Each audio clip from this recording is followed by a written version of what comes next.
성도 여러분 반갑습니다. 오늘도 우리 주님이 함께 하시는 가운데 복된 하루, 거룩한 주일 지내신 줄로 믿습니다. 예배를 통해서 하나님의 음성을 듣고 많은 은혜 누리신 줄로 믿습니다. 이 시간 우리가 함께 은혜를 나눌 본문 말씀 신약성경 마가복음 10장 32절부터 34절까지에 있는 말씀입니다. 마가복음 10장 32절부터 34절까지에 있는 말씀 봉독합니다. 예루살렘으로 올라가는 길에 예수께서 그들 앞에 서서 가시는데 그들이 놀라고 따르는 자들은 두려워하더라.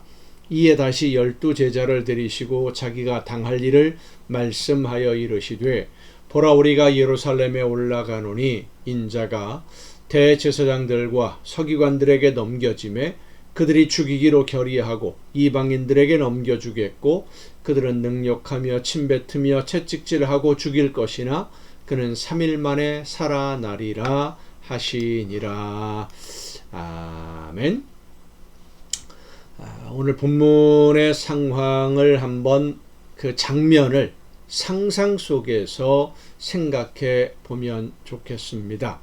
성경을 우리가 읽으면서 말씀을 이해하는 여러 가지 방법들 중에 하나가 상상하는 방법입니다.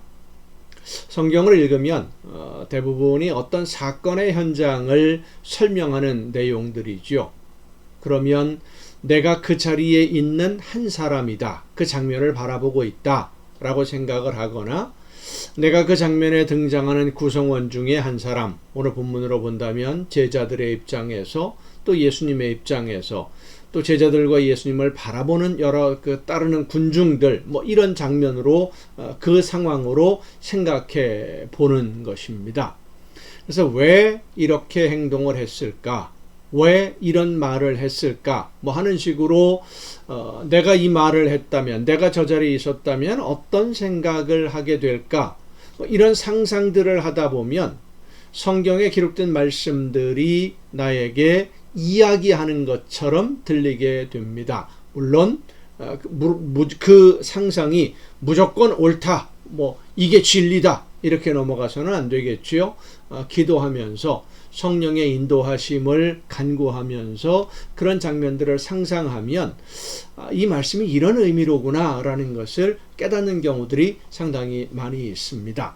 자, 오늘 본문의 상황을 생각을 해보면 한 부자가 예수님을 찾아왔었지요. 그랬다가 재산을 다 팔아서 가난한 이웃에게 나누어 주고 너는 나를 따르라 라는 예수님의 말씀을 듣고 근심하며 이 사람이 돌아갑니다. 그 사람이 돌아가는 모습을 보면서 예수님이 하신 말씀이 부자가 하나님의 나라에 들어가는 것이 낙타가 바늘기로 지나가는 것이 부자가 들어가는 것보다 낙타가 바늘기로 지나가는 것이 더 낫다 말씀을 하심으로써 제자들이 가지고 있었던 어떤 기존의 사고방식, 부자는 하나님의 말씀을 잘 지켜서 복을 받은 사람이다 라는 이 기존의 사고방식이 기초부터 근본부터 흔들리게 됩니다. 지금 제자들은 예수님이 하나님이 보내신 메시아라고 굳게 믿고 있습니다. 그리고 하나님의 나라는 메시아로 인해서 세워지는 나라이고 주변의 모든 나라들, 세상의 모든 왕들이 예루살렘에 와서 무릎을 꿇게 되는 그런 나라라고 제자들은 믿고 있어요.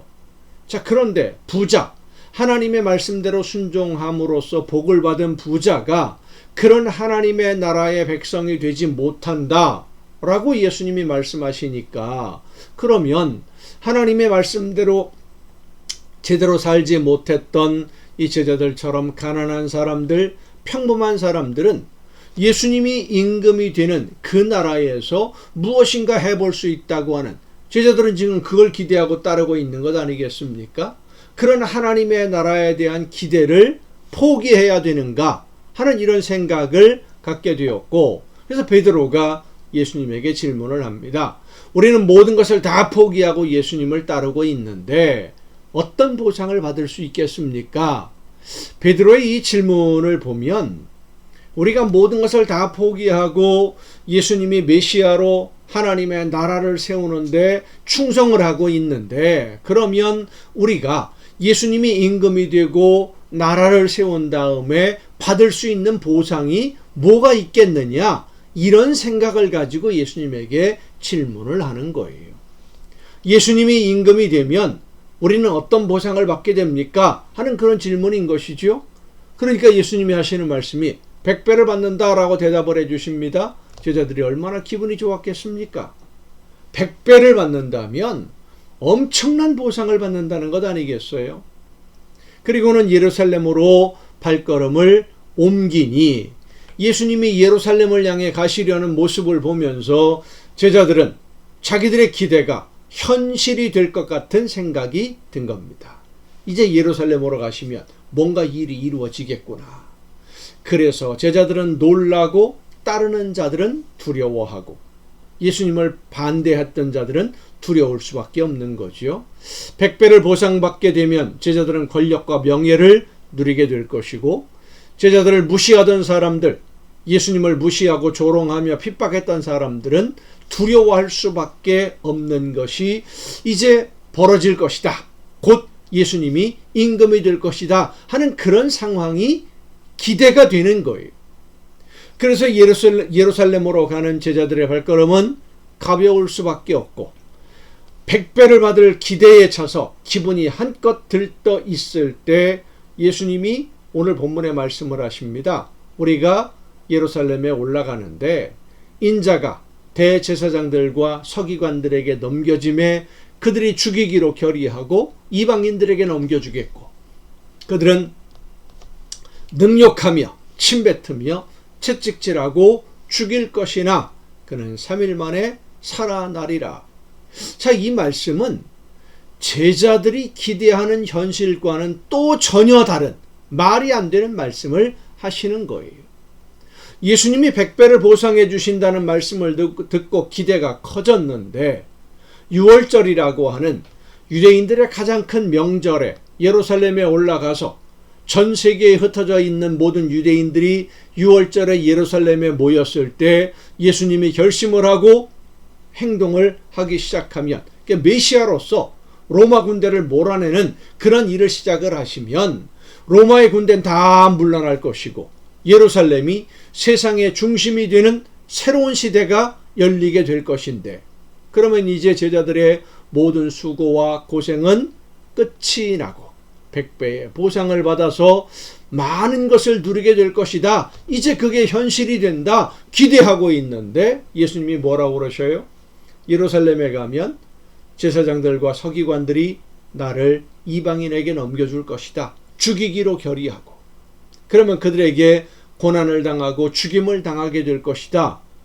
이 제자들로서는 황당하게 그지가 없는 겁니다. 이제 예루살렘에 가면 예수님이 임금이 되는 일이 시작될 거라고 기대를 가졌는데 예수님은 이제 예루살렘에 가면 나는 죽는다 라고 하시니 이 말씀을 어떻게 받아들여야 되겠습니까? 제자들로서는 예수님의 말씀이 이해가 안 되는 정도가 아니라 말이 안 되는, 앞뒤가 전혀 다른 뒤죽박죽이 되는 거예요.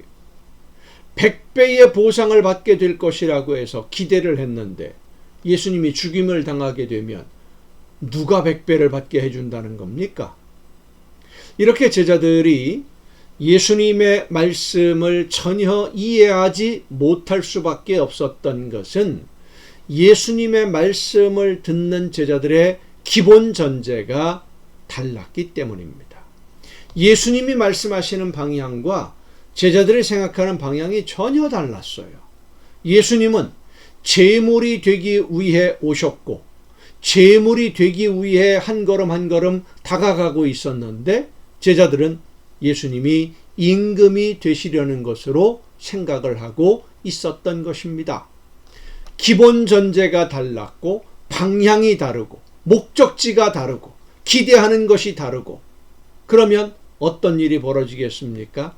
내일 이 가정예배 시간에 우리의 신앙생활에 있어서 이런 기본 전제, 목적과 방향이 하나님이 원하시는 방향과 다르게 시작되었을 때 어떤 일이 벌어지게 될 것인지를 내일 이 가정예배 시간에 다시 말씀을 통해서 함께 은혜를 나누려고 합니다. 기도하시겠습니다.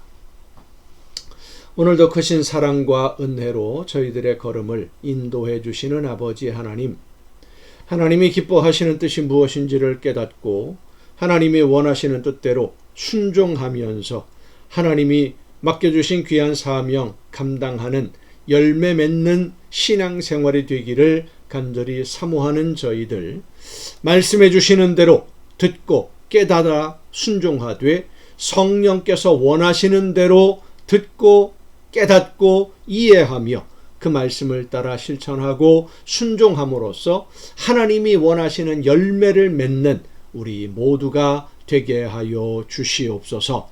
이 모든 말씀을 예수님의 이름으로 기도하옵나이다. 아멘. 여러분, 오늘도 수고 많으셨습니다. 내일 이 시간 가정 예배를 통해서 여러분 모두 함께 다 같이 만날 수 있기를 바랍니다. 내일 뵙겠습니다.